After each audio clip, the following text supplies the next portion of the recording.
2012년 12월, 이른을 넘긴 남편이 병원 침대에서 중얼거렸습니다. 주님, 제발 하나만 빌겠습니다. 의사는 회복을 장담하기 어렵다고 했습니다. 뇌졸중입니다. 반신이 마비되었습니다. 남편은 눈을 감았습니다. 그리고 이렇게 기도했습니다. 아내보다 하루만 더 살게 해주세요. 내가 먼저 가면 저 사람은 누가 챙길까요? 누가 밥을 차려드릴까요? 누가 손을 잡아줄까요? 간호사는 남편의 뺨을 타고 내리는 눈물을 닦아주었습니다. 그리고 나중에 이 말을 했습니다. 오랜 세월을 함께 산 아내, 이 사람의 인생에서 가장 중요한 사람이 결국 배우자였구나. 오늘 저는 그 남편의 편지를 당신에게 읽어드리고 싶습니다. 당신의 배우자를 위해 쓴 편지입니다. 당신도 이 편지를 통해 깨닫기를 바랍니다. 배우자란 누구인지를. 1965년 봄, 서울 남대문 시장. 청년은 천가게 앞에 서 있었습니다. 24이었습니다.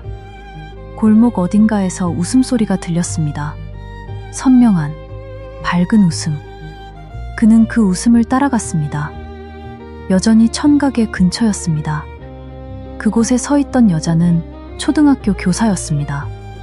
22살이었습니다. 파란 원피스를 입고 있었습니다.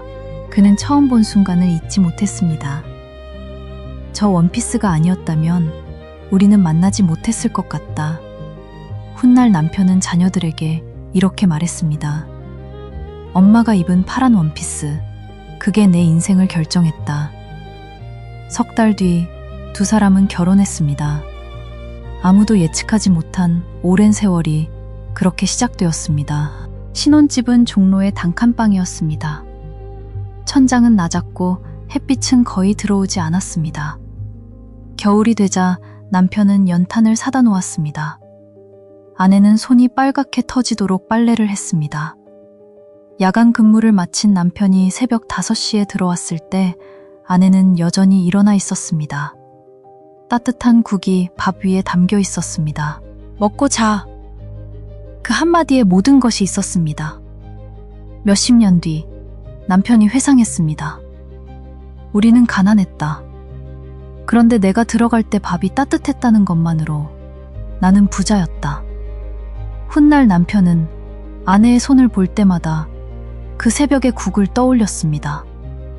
추위 속에서도 밥을 짓고 누군가를 기다리던 손. 그 손이 한평생 남편의 곁을 지켰습니다. 남편도 약한 남자였습니다. 1970년대 일이 잘 풀리지 않던 어느 밤, 남편은 술에 취해 집으로 돌아왔습니다. 처음이 아니었습니다. 아내는 말하지 않았습니다. 잔소리하지 않았습니다. 울지도 않았습니다.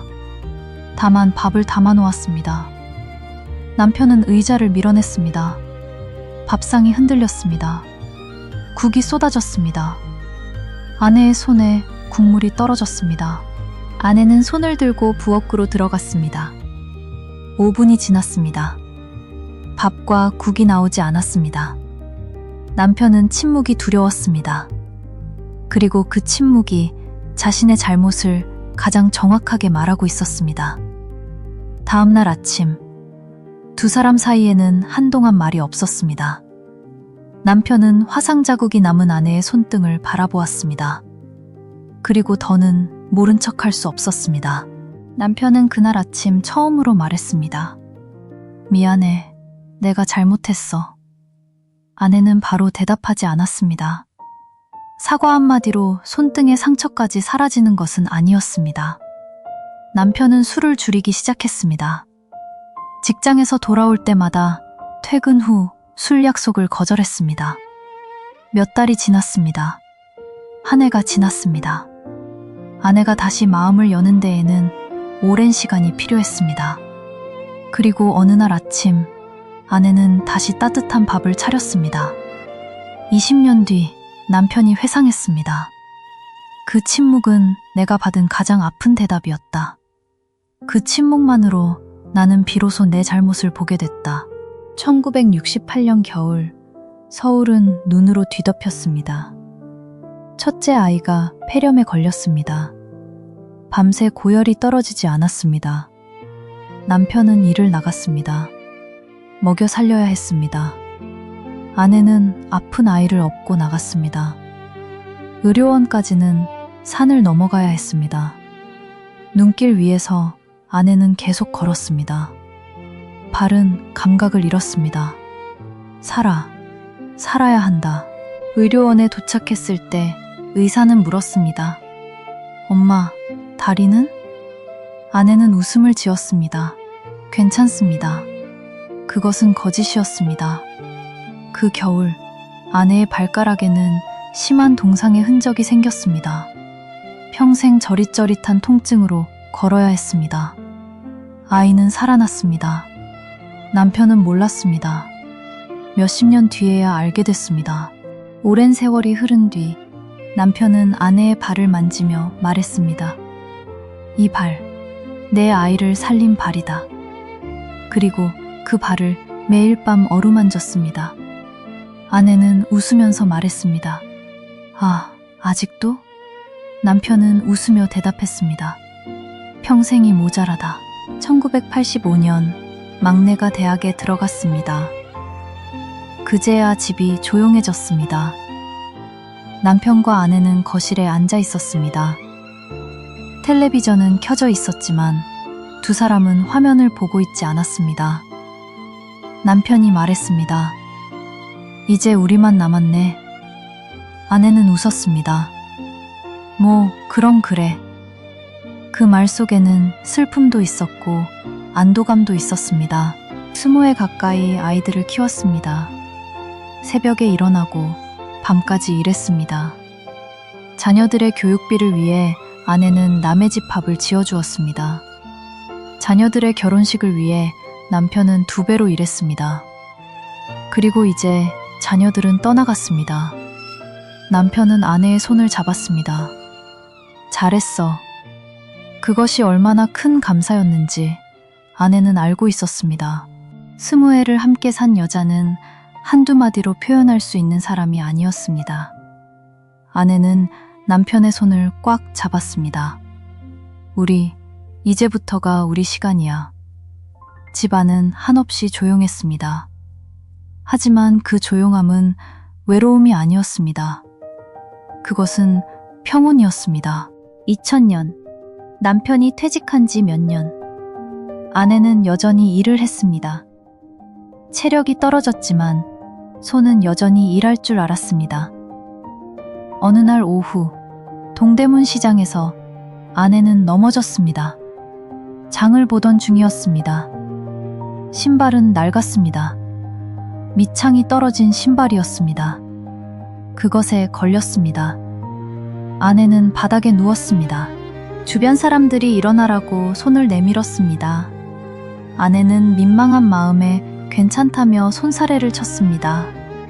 하지만 일어나지 못했습니다. 그때 남편이 왔습니다. 퇴직 후 남편은 매일 오후 3시에 시장에 나와 아내를 기다렸습니다. 아내가 장을 보는 동안 남편은 벤치에 앉아 있었습니다. 이 여자 또 넘어졌어?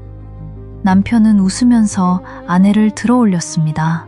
이 신발을 여태 신고 다닌 거야? 남편은 아내의 손을 잡았습니다. 내일 새 신발 사자. 그날 저녁, 남편은 아내를 데리고 백화점에 갔습니다. 아내는 가장 편한 신발을 골랐습니다. 남편은 추가로 2켤레를 더 샀습니다. 이제 남은 시간에는 편하게 다니자. 그 말의 의미는 아내도 알았습니다.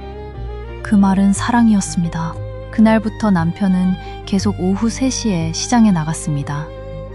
시장 바닥이 매끄러운 날도 있고 더 미끄러운 날도 있었습니다. 하지만 남편은 매일 그 자리에 있었습니다. 오직 아내가 다치지 않도록. 그것이 남편의 마지막 직업이었습니다. 아내를 지키는 일. 2010년 남편이 입원했습니다. 허리 수술이었습니다. 69살이었습니다. 아내는 병원의 보호자 의자에 앉았습니다.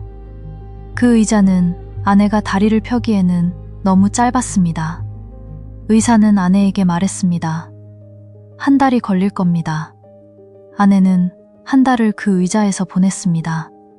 밤이 되면 두 다리를 옆으로 접었습니다. 요통이 시작되었습니다. 하지만 아내는 그 의자를 떠나지 않았습니다. 내가 안 보면 누가 이 사람을 봅니까? 간호사가 물었습니다. 딸분들은요? 아내는 웃으면서 대답했습니다. 아이들도 자기 삶이 있지요. 지금은 제가 이 사람 곁을 지켜야 해요. 남편이 깼습니다. 새벽 3시에 통증으로 깬 남편은 아내를 봤습니다. 그 불편한 의자에서 허리를 굽힌 채 잠든 아내. 남편은 눈물을 흘렸습니다.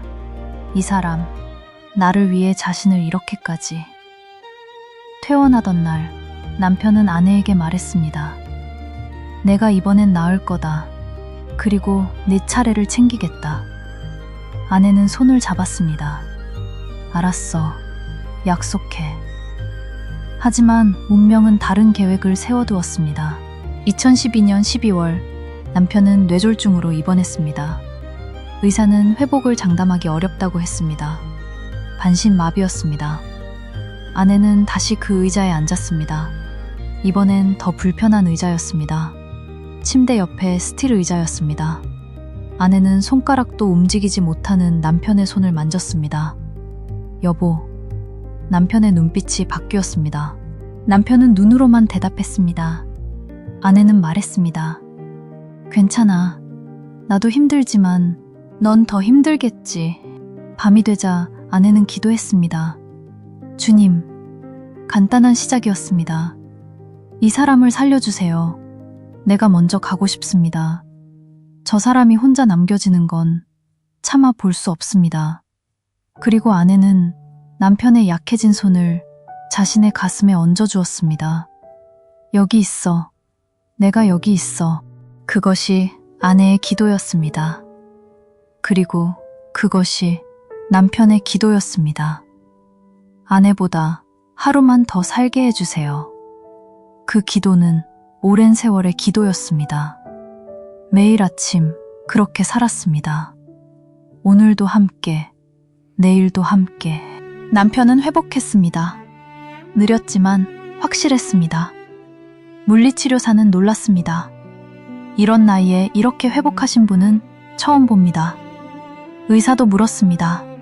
비결이 뭡니까? 남편은 아내를 바라보며 웃음으로 대답했습니다. 아내입니다. 퇴원을 앞두고 남편은 편지를 쓰기로 결심했습니다. 오른쪽 손이 아직 경직되어 있었지만 익숙하지 않은 왼손을 움직여 한 글자 한 글자를 겨우 써나갔습니다. 여보, 내가 편지를 쓴다. 우리 인생을 함께 산 아내에게. 편지의 첫 문장이었습니다. 오랜 세월을 함께하며 내가 가장 부끄러운 것은 당신을 충분히 사랑해주지 못했을 수도 있다는 생각이다.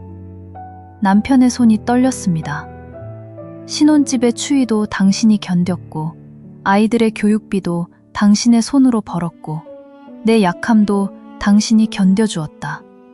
그리고 내가 고마움을 충분히 표현했던가? 그럴 수 없었다. 종이 위의 글씨가 흐릿해졌습니다. 눈물이었습니다. 병원 침대에서 깨달았다. 내가 지금 죽는다 해도 이 사람은 내 때문에 울 것이다. 그런데 내가 산다면, 내가 다시 살아간다면 이 사람과 남은 날을 더 잘 살아갈 책임이 있다. 이제부터는 다르게 살겠다. 표현하겠다. 감사하겠다. 편지는 계속됐습니다. 아내는 남편이 편지 쓰는 것을 모를 리 없었습니다. 익숙하지 않은 왼손으로 펜을 쥐려는 노력. 아내는 침대 옆에 서서 조용히 했습니다. 이 사람이 내게 뭔가를 주려 한다. 그 감정을 방해하고 싶지 않았습니다. 편지의 마지막 문단이었습니다. 아내여, 당신 없이 나는 단 하루도 살 수 없는 사람이었다. 그런데 나는 그걸 너무 늦게 깨달았다. 정말 미안하다. 그리고 마지막 문장. 이번에는 먼저 떠나지 않고 당신과 봄을 한 번 더 맞을 기회를 얻어 감사하다. 편지는 그렇게 끝났습니다. 남편은 편지를 접고 아내에게 건넸습니다. 아내는 읽으면서 울었습니다. 남편은 말했습니다. 이제부터가 우리 시간이야. 남은 날들을 함께 보내자. 그리고 남편은 실제로 그렇게 하려 했습니다. 2013년 봄, 퇴원 후 몇 달, 남편과 아내는 남산으로 벚꽃을 보러 갔습니다. 남편은 아직 지팡이를 짚고 있었습니다. 걸음이 느렸습니다. 아내는 그 속도에 맞춰 걸었습니다. 다른 젊은 부부들이 그들을 지나쳐 갔습니다. 하지만 남편과 아내는 서두르지 않았습니다. 남편이 말했습니다. 봐, 저 벚꽃. 흰 꽃잎이 바람에 날리고 있었습니다. 아내는 웃으면서 말했습니다. 예쁘지? 남편은 아내의 손을 잡았습니다. 우리 이제 몇 봄이 더 남았을까? 아내는 대답하지 않았습니다. 그럴 필요가 없었습니다. 두 사람 다 알고 있었습니다. 많지 않다는 것을.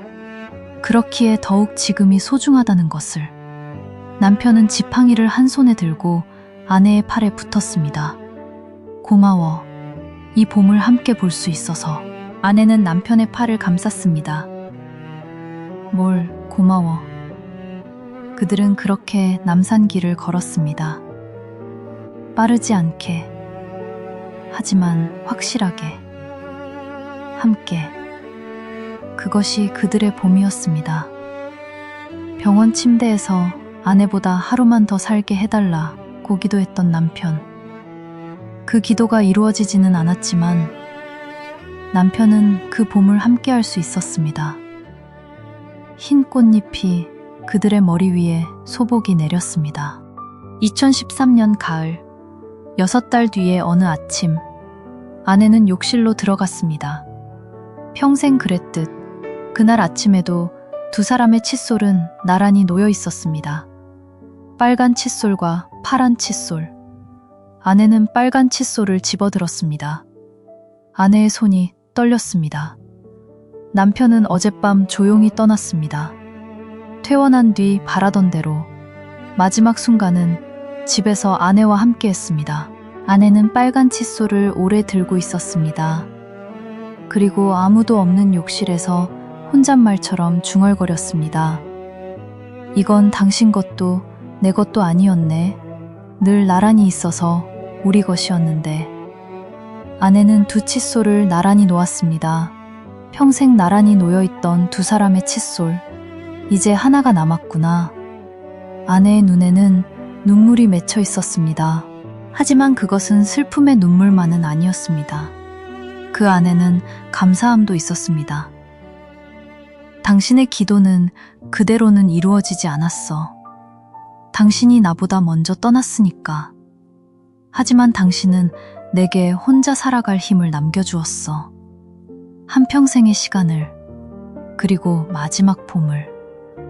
아내는 빨간 칫솔을 조심스레 수건에 싸서 보관했습니다. 그것은 함께 살아온 세월의 증거였습니다. 장례식을 치르고 3달이 지난 날, 아내는 남편이 남긴 편지를 다시 펼쳤습니다. 오랜 세월을 함께하며 내가 가장 부끄러운 것은 당신을 충분히 사랑해주지 못했을 수도 있다는 생각이다. 이 문장을 읽을 때마다 아내는 울었습니다. 하지만 이번엔 울음이 다른 질감이었습니다. 아내는 펜을 들어 그 편지 옆에 글씨를 더했습니다. 손이 떨렸습니다.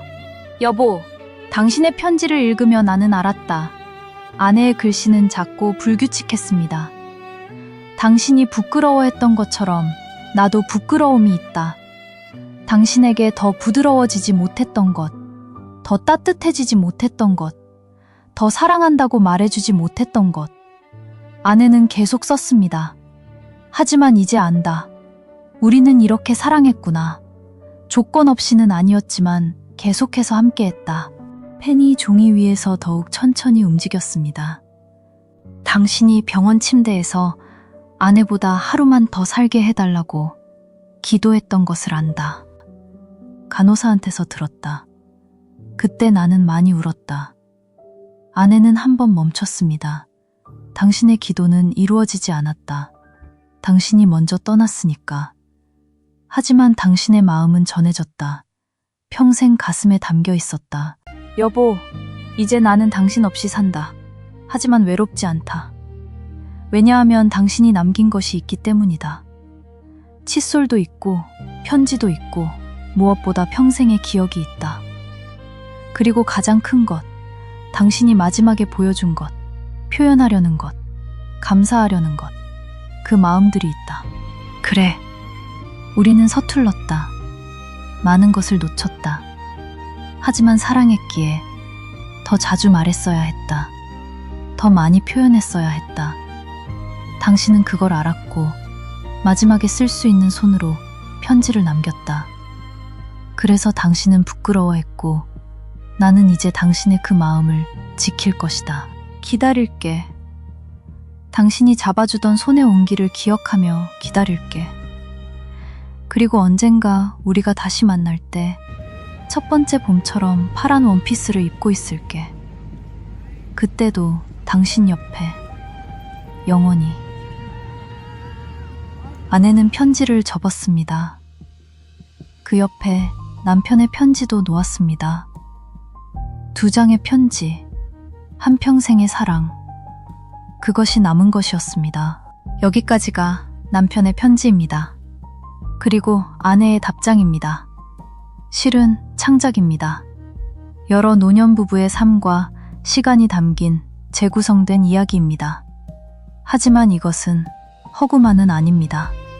지금 이 순간에도 병원 침대에 누워 아내보다 하루만 더 살게 해달라고 기도하는 누군가가 있을 것입니다. 그리고 그 옆에 불편한 의자에 앉아있는 누군가가 있을 것입니다. 당신은 어떤가요? 당신의 배우자는 지금 어디에 있나요? 이 영상을 보시는 많은 분들이 자녀를 생각하고 부모를 생각하고 사회를 생각합니다. 그것은 모두 중요합니다. 하지만 한 가지 중요한 것을 잊고 있지는 않으신가요? 바로 옆에 있는 그 사람입니다. 배우자입니다. 부모와 자녀, 친구는 저마다 다른 방식으로 우리 삶을 지켜줍니다. 그 중에서 배우자는 가장 긴 일상을 함께 살아온 사람일 수 있습니다. 그 일상 속에서 표현되지 않은 말들이 있습니다. 어쩌면 평생 입 밖에 내지 못한 감사함이 있습니다. 오늘 저녁 당신의 배우자의 손을 잡으세요. 꼭 잡으세요. 남편이 세상을 떠나기 전날 밤, 남편과 아내는 침대에 누워 있었습니다. 할 말이 많을 때도 있고 침묵이 필요할 때도 있습니다. 그날은 침묵의 밤이었습니다. 남편이 말했습니다. 순자야, 자나? 아내는 대답했습니다. 아니. 남편은 아내의 손을 잡았습니다. 당신을 선택한 것이 내 인생에서 제일 잘한 일이었어. 아내는 손을 꽉 잡았습니다. 다음 날 아침, 남편은 떠났습니다. 하지만 그 말은 남겨졌습니다. 그리고 말해주세요. 당신을 선택한 것이 내 인생 최고의 결정이었다. 오래 함께한 사람에게도 마음을 전할 오늘은 필요합니다. 어쩌면 우리가 평생 미뤄온 봄은 바로 그 한마디에서 다시 시작될지도 모릅니다. 감사합니다.